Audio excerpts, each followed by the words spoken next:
Hello guys, what's going on, and welcome to the third tutorial. And in this tutorial we're going to be discussing about the ordered and the unordered list. You can see that previously we talked about the line breaking, so in this tutorial we're going to be talking about the ordered list. And the ordered list, I'm going to just give a few details about the ordered list. So the ordered list is the OL, like the quote, the tag bracket.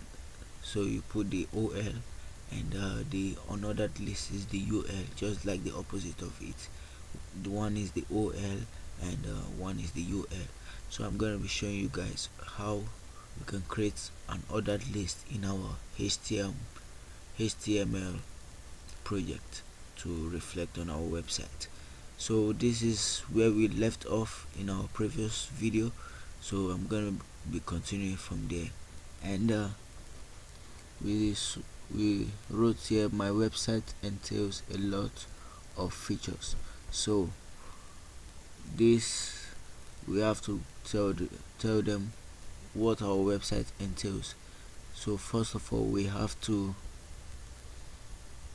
give them what our website entails. So let's give this a semicolon, so in order to tell them that there's a text that follows.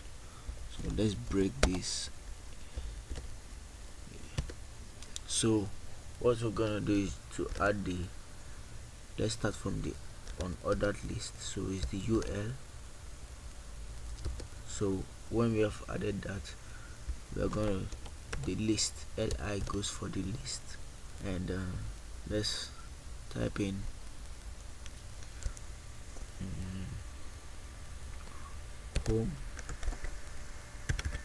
home, and we close it.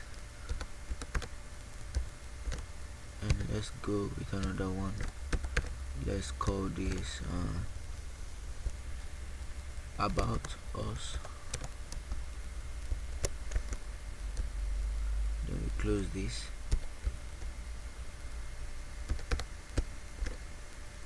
Then let's do this as contact us. Then we close it, and we close the UL.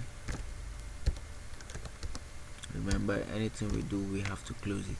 So if we save this, and if we refresh our website, we're going to see the difference, like the things we just implemented. So we can see this, like now this is the unordered list. The home is, our website entails a lot of features: home, about us, and contact us. So these are the features that our website entails. So this is mainly for the unordered list. And let's do the ordered list. Just remove the U and put the O, and we save this and refresh, and you see this is the ordered list. It takes it in numerical order from 1 to 3. So this is how the ordered list and the unordered list, this is how it works out. So it depends on which one you want to use, which one you feel like using, and so you can just use the one you feel like using here, as I said. So for this, let's just maintain the unordered list, since that is what I feel like using. Anyway, you can just use the ordered list if you want. Control S to save, and if I refresh it, we're going to see sorry, we're going to see that is back to the unordered list. So that's it for this video. In the next tutorial, I'm going to be teaching you guys on how to create a web link to your website. Thanks for watching.